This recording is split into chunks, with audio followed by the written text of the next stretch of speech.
윤석열 국민의힘 대선 후보의 적폐 수사 발언에 대해서 조금 전 청와대 공식 입장이 나왔습니다. 문재인 대통령은 윤 후보가 근거 없이 적폐로 몰았다면서 윤 후보를 향해서 사과를 요구했습니다. 추후 윤석열 후보의 입장도 주목됩니다. 향후 대선 가도에는 어떤 영향을 미칠지 최재성 전 청와대 정무수석과 이야기 나눠보겠습니다. 안녕하세요. 안녕하세요. 네, 저희가 지난주에는 야권 중진인 나경원 전 의원 이 자리에 모시고 야권의 이런 입장에 대해서 들었는데 오늘은 여권 중진이신 수석님과 또 관련된 이야기를 나눠봐야 할 것 같습니다. 본격적인 대담 이어가기 전에 저희가 최근의 흐름과 관련해서 영상을 좀 준비한 게 있는데요. 영상을 보고 오겠습니다.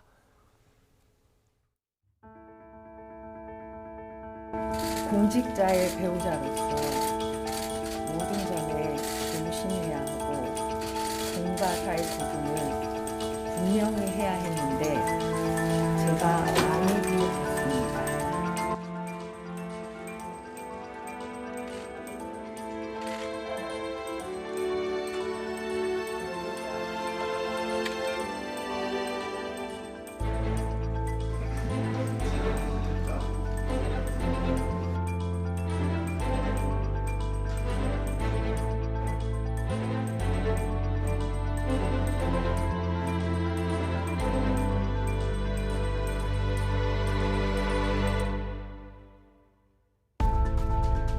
자율적인 연구 환경을 확립해야 합니다. 세계 5대 과학기술 선도국가 정치 보복을 하겠다 이렇게 들릴 수 있는 말씀이셔서 매우 당황스럽고 유감스럽게 생각합니다. 스스로 생각하기에 문제될 게 없다면 불쾌할 일이 없지 않겠습니까? 상식적인 일입니다. 현 정부를 근거 없이 적폐 수사의 대상, 불법으로 본 것에 대해 강력한 분노를 표하며 사과를 요구합니다.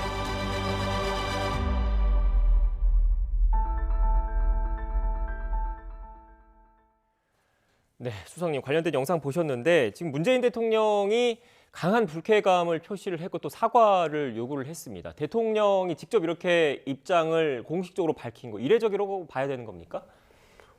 그것이 이례적인 것이 아니고요.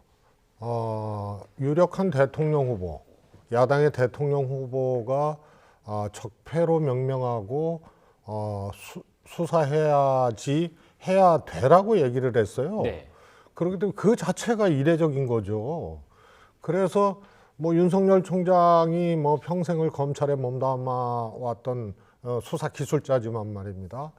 소위 말해서 이제 이 피의 사실 공표나 이런 걸로 유죄 심증을 사회적으로 조성해 나가는 이런 것도 아니고 네. 피의 사실 자체를 알지도 못하고 잊지도 않은 것을 정치적으로 적폐로 규정을 하고 수사해야겠다고 얘기를 하니까 그 자체가 유례 없는 일이에요. 네. 그러니까 현직 대통령께서 그 문제에 대해서는 그야말로 엄중하게 생각하고 반응을 하는 것은 어찌 보면은 당연한 거라고 생각을 합니다. 네. 윤석열 후보의 정치보복, 확신에 찬 정치보복 예고탄 그 자체가 처음입니다. 네, 그러니까 윤석열 후보 발언 자체가 유례가 없는 사안이기 때문에 그렇습니다. 문재인 대통령도 가만히 있을 수 없는 거다 이렇게 지금 생각을 하신다는 말씀이시죠? 과거에 김대중 대통령의 예를 들자면은 사실은 사형 선고 받고 또 바다에 수장될 뻔한 거고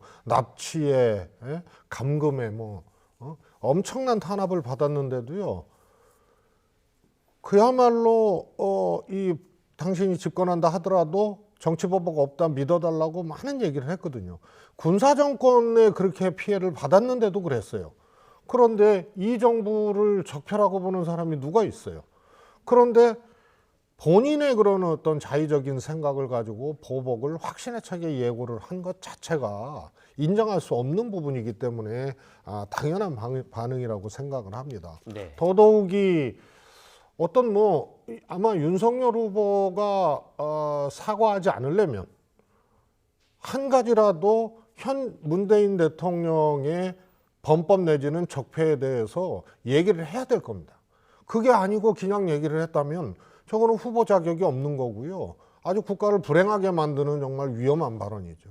네. 지금 이 자리에 또 국민의힘 쪽이 안 계시기 때문에 제가 국민의힘 쪽 입장을 좀 대신 전달해서 질문하는 형식을 좀 취하면 윤석열 후보는 이렇게 얘기를 했습니다. 스스로 생각하기에 문제될 게 없다면 불쾌할 일이 없지 않겠느냐. 상식적이고 원론적인 이야기를 한 것이다. 이런 취지의 발언을 했는데 어떻게 생각하십니까? 그것은 그야말로 깡패 같은 사람이 하는 일입니다. 군사 독재 시절에 하던 얘기입니다. 야, 죄 없으면 그런데 털어서 먼지 안 나는 사람 없어. 나는 할 거야. 그 얘기가 다름 아니거든요. 그렇지 않습니까? 그래서 윤석열 후보의 그 얘기 자체가 더 사실은 위험하고 심각한 거라고 생각을 합니다. 그러면 지금 얘기하라 이거예요. 지금 무엇이 적폐고 무엇이 범법이었는지 얘기하라는 거고요. 특히 이 정부 들어서 검사 윤석열이 손댄 사건을 보면요. 부정, 부패, 권력형 비리하고 조금이라도 연관 있는 거는 뭐 있지도 않지만 하나도 없고요. 원전과 같이 정책에 대해서 손을 대요. 그래서 법기술자가 그것을 어떻게든 기소를 시켜요. 지금 이제 재판 진행 중이지만요. 네. 그래서 아마도 윤석열 후보가 얘기하는 적폐와 그 수사는 권력형 비리나 뭐 부패나 이런 것은 있지도 않은 정부이기 때문에 원전 수사와 같은 그런 정책 구현하는 과정에서의 문제를 법기술자적 잣대로 들이대서 하겠다는 얘기 말고는 없는 거예요. 네.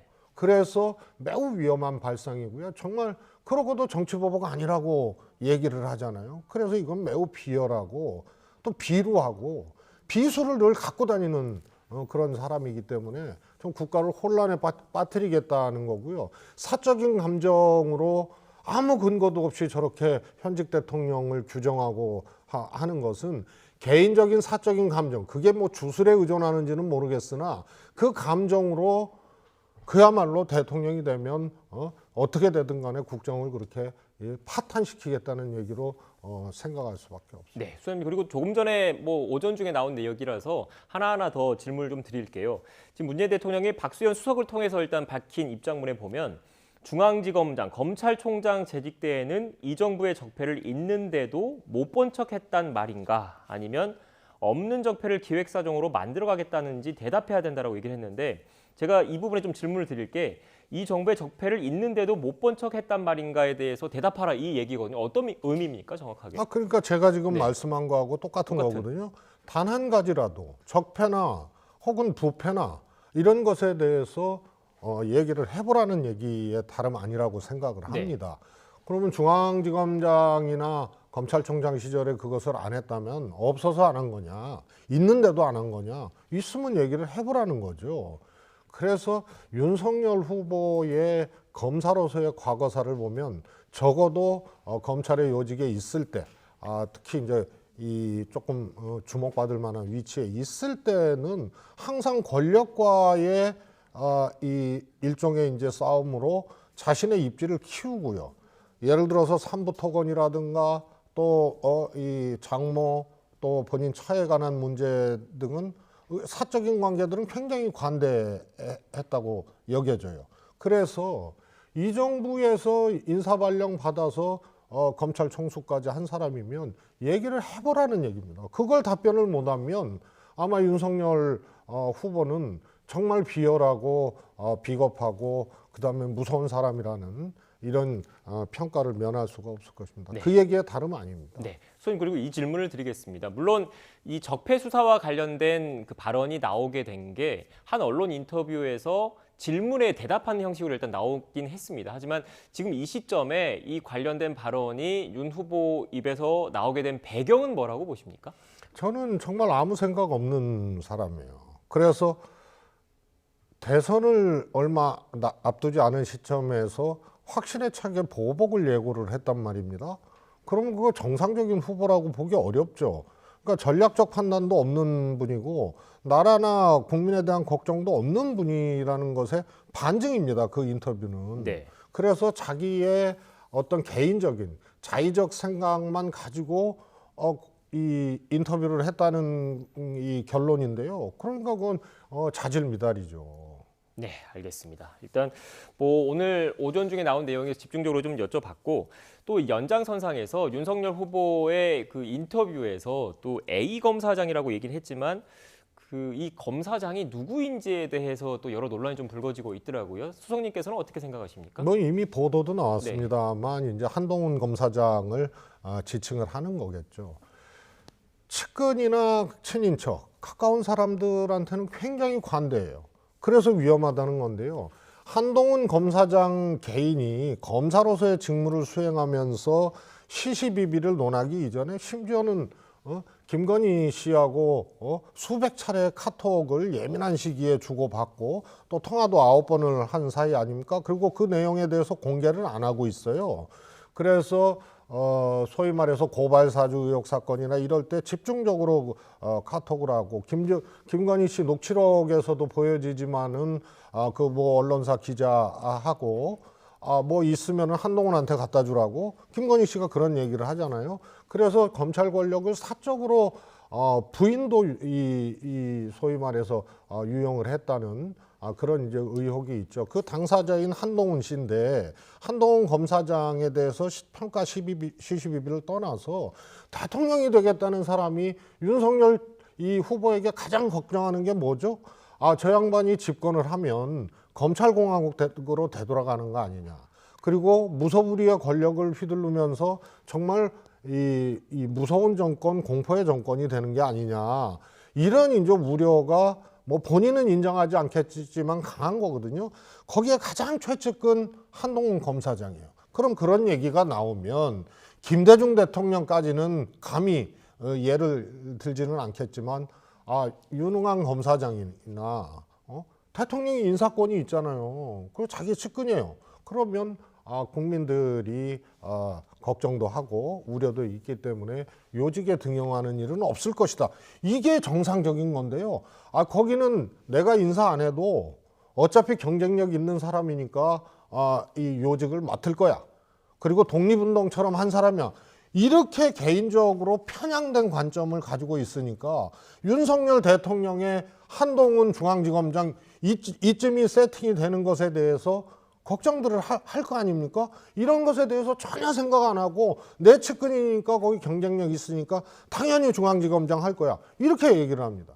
중앙지검장은요, 검찰총장하고는 다르게 현직 검사 아니면 못해요.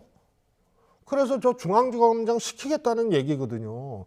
그래서 저건 정치적으로도 그런 마음이 있어도 그건 국민들이 걱정하기 때문에 그거는 온당치 않다라고 안심을 시켜야 되는데 전혀 자질이 없고요. 이재명 후보는 소위 측근 정치인 7명이 임명직 안 하겠다고 얘기를 했잖아요. 그렇게 얘기를 하는 게 국민들에 대한 도리죠. 근데 오히려 독립운동가처럼 한 사람이라 그러고 그냥 놔둬도 경쟁력이 있기 때문에 요직을 할 사람이라고 얘기를 하고 그리고 이어서 정치보복을 확신에 차게 예고를 한 것은 정말 이건 위험한 정권의 탄생을 예고한 말 중에 하나가 한동훈 검사장 얘기라고 봅니다. 네, 지금 뭐 상대 쪽이 지금 없기 때문에 제가 좀 말씀을 좀 추가로 드리면 일단 김건희 씨 그 윤석열 후보 부인 김건희 씨와 한동훈 검사장의 이 카톡 그리고 수시로 연락을 받아서 한동훈 검사장이 김건희 씨에게서 영향을 받지 않았느냐라는 취지의 그런 의혹에 대해서 한 검사장은 전혀 사실이 아니다, 허위 사실이라고 강하게 반박을 하고 있다는 점을 참고로 말씀을 드리겠습니다. 일단 지금 뭐 관련해서 좀 더 이야기를 이어가 볼게요. 지금 문재인 대통령이 직접 강하게 유감을 표명을 하고 사과까지 요구한 상황에서 이게 그 여권 지지층에는 어떤 영향이 있을 거로 보십니까? 저는 뭐 그것은 항상 상대적이거든요. 네.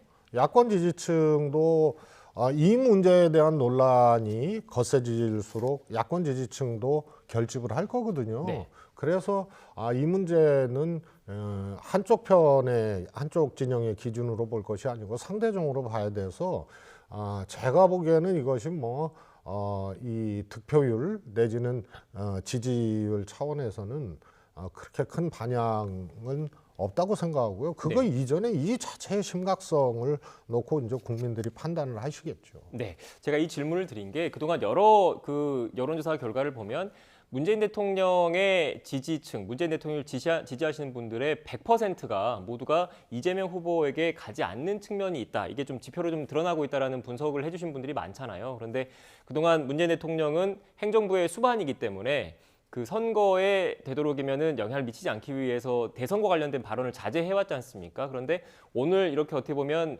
야권 후보에 대해서 발언을 한 상황에서 그게 문재인 대통령을 지지하는 표심에 어떤 영향을 줄지가 지금 궁금해서 추가적으로 질문을 좀 드리는데요. 예, 그거는 제가 보기엔 수치적으로 그렇게 따져볼 문제가 아니라고 생각을 네. 하고요. 오히려 그 지지층보다 소위 말해서 이제 무당층이나 지지 후보 없다고 하는 사람들이나 판단을 유보하고 있는 분들에게 영향을 줄 수도 있습니다. 네. 그러나 정권 교체율이 이제 높기 때문에 정권 교체율이 높은 상황에서 저 이슈가 가속될수록 정권 교체를 선택한 사람들이 윤 후보 지지로 또 갈 가능성도 있기 때문에 상대적이라고 말씀드린 거거든요. 윤석열 후보도 정권 교체를 원하는 그런 이 지표상의 그분들을 다 이렇게 흡수를 못한 상황이거든요. 그건 이재명 후보하고 비슷하기 때문에 오히려 일반 국민 감정, 특히 이제 중도층이나 이런 분들 입장에서 윤석열 후보의 저런 얼토당토하는 생각이 좋은 영향을 끼치기는 어렵다고 봅니다. 네, 알겠습니다. 일단 뭐 친문 진영, 이른바 친문 진영 결집 외에 또 보수 진영의 결집도 가져올 수 있기 때문에 가져올 수 정확하게 있죠. 예측하기가 예. 좀 쉽지 않다라는 말씀이셨던 것 같고, 마침 또 여론 관련된 이야기가 나온 김에 여론조사 결과 하나 좀 살펴보고 오겠습니다. 관련된 그래픽이 있는데요. 그래픽을 좀 띄워주시겠습니까? 네, 대선 후보 당선 가능성이 좀 먼저 준비된 것 같은데 먼저 좀 띄워주시죠.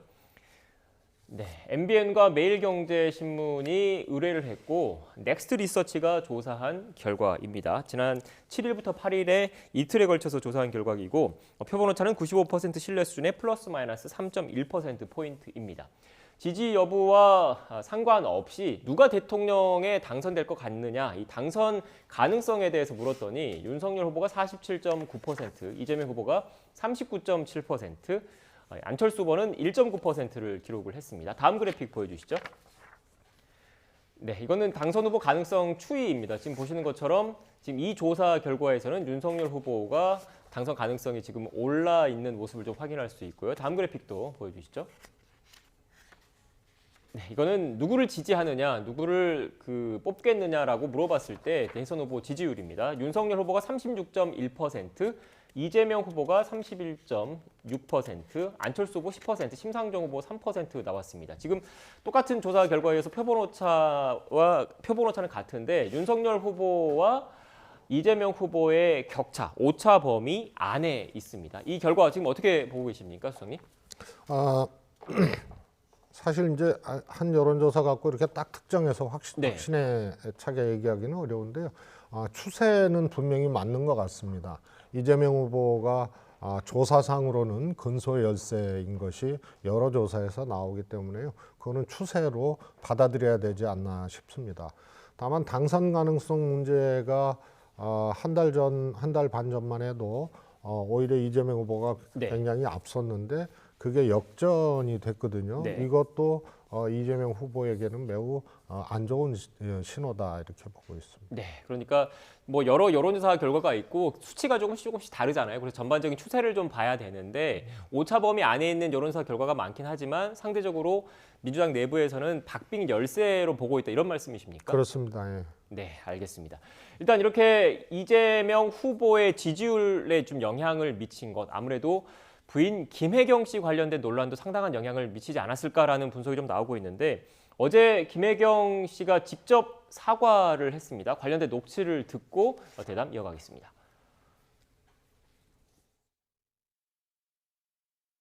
이런 점에서 제가 잘못했습니다 해야 되는데 사실을 밝히지 못해 네. 사실 이게 관행인 줄 알았는데 잘못했다 했으면 훨씬 좀 나았을 텐데 그런 것은 아예 넘어가 버리고 어허. 나중에도 뭐 책임지겠다. 책임 안 지면 어떡할 건데요. 이제요? 그냥 하나만한 이야기를 하고 어. 기록상 사과했다 이렇게 남기려고 한 것 아닌가라는 생각밖에 안 들어요.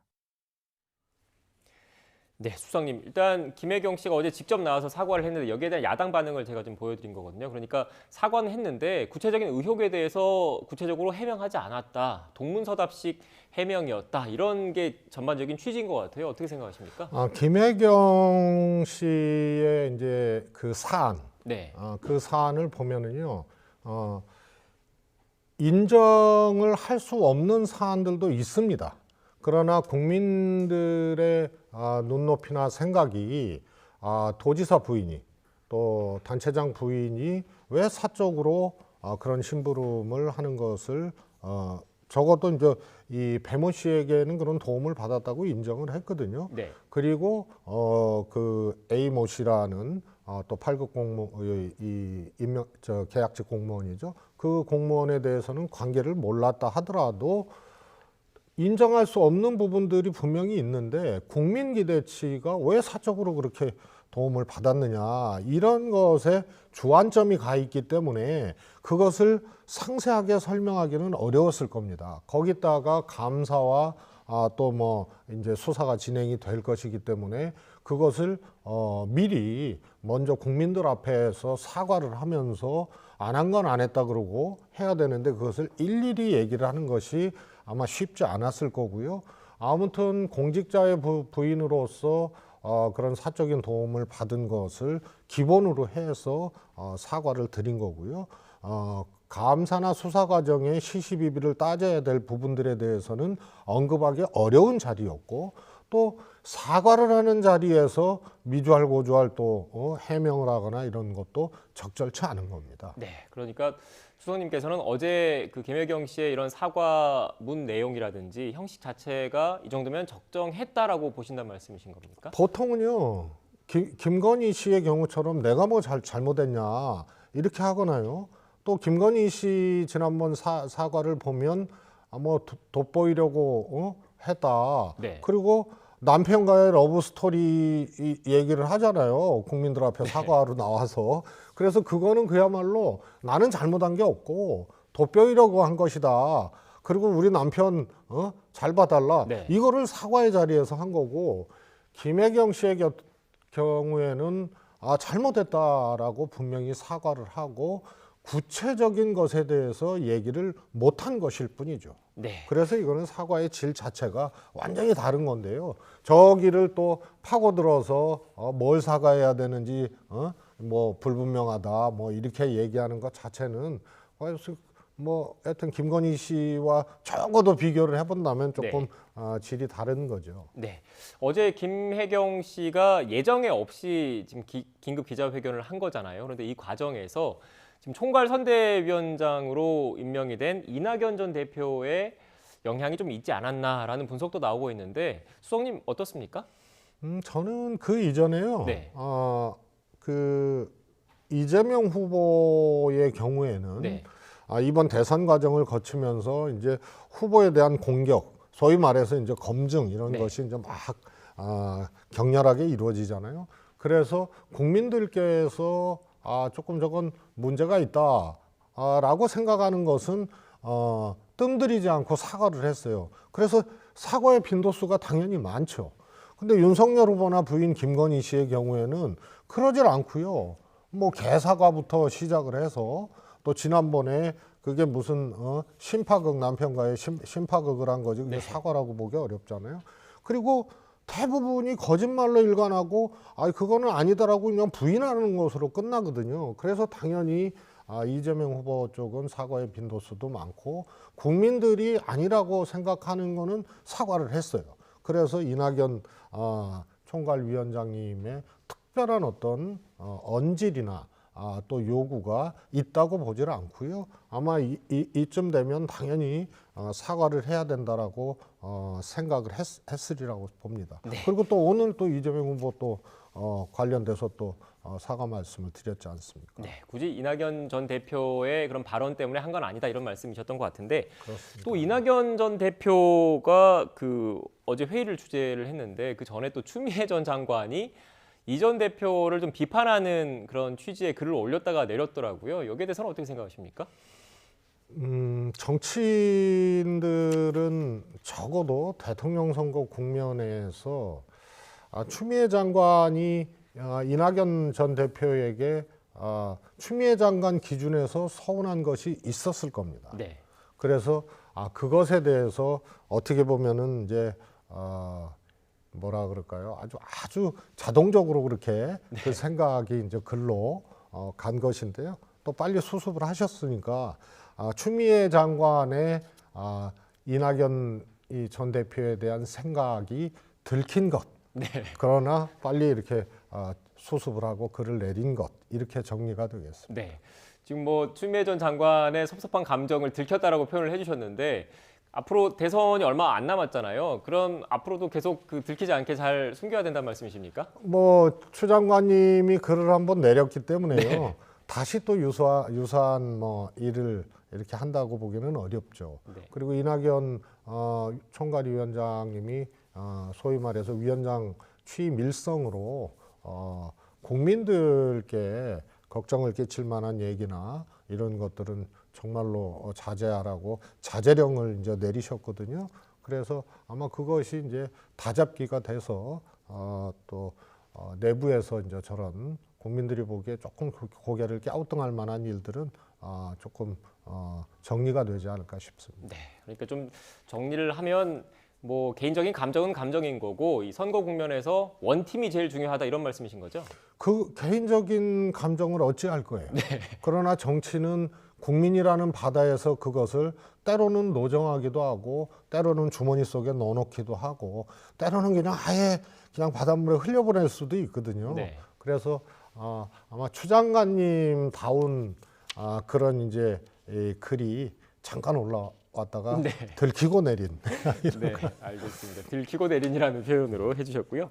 단일화 마지막 이주제도 좀 다뤄봐야 될 것 같아요. 그 안철수 후보와의 단일화 지금 뭐 국민의힘도 그렇고 국민의당도 그렇고 공식적으로 선을 좀 긋고 있는데 민주당에서도 지금 단일화를 추진하고 있다 이런 여러 언론 보도가 나오고 있더라고요. 언론 보도가 일부 나왔는데요.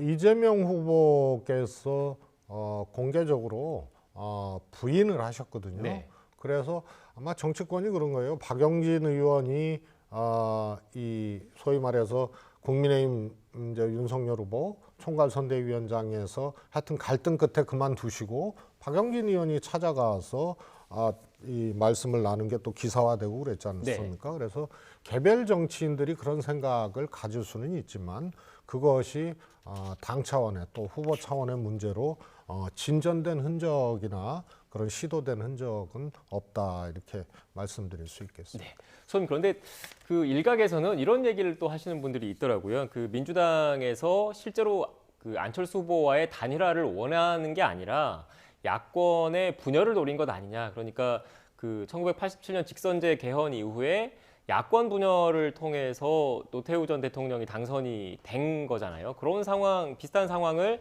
좀 노린 것 아니냐 이런 분석을 내놓은 사람들도 있던데 지나친 확대 해석입니까? 저는 그야말로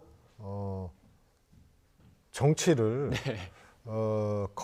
이 검찰의 법기술을 부리는 것처럼 정치를 그렇게 매우 심도 있고 오묘한 기술로 이렇게 생각을 하는데요.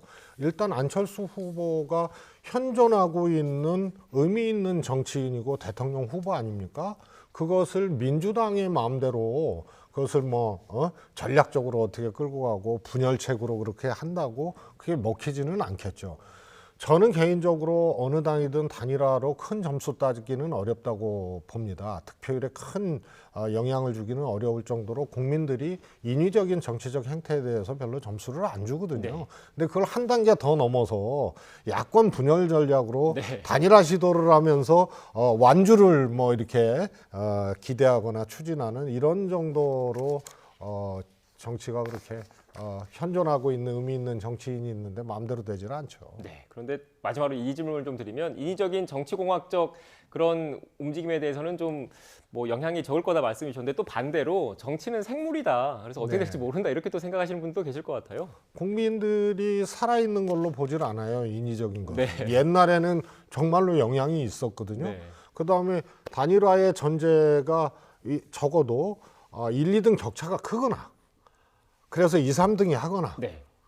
아니면 최소한 공유해야 될 정치적 가치나 이런 것들이 좀 있거나 뭐 이런 건데요. 지금은 안철수 후보와 1, 2등 후보와의 격차가 너무 크기 때문에 그걸 놓고 정치는 생물이기 때문에 단일화가 이루어지면 그 생물, 꿈틀거리는 그 생물이 지지율로 연결될 것이라는 것 자체를 저는 옛날에 판단 기준이고 생각이라고 생각합니다. 네, 알겠습니다. 지금까지 최재성 전 청와대 정무수석과 함께 전국 현안에 대한 이야기 나눴습니다. 오늘 말씀 고맙습니다. 감사합니다.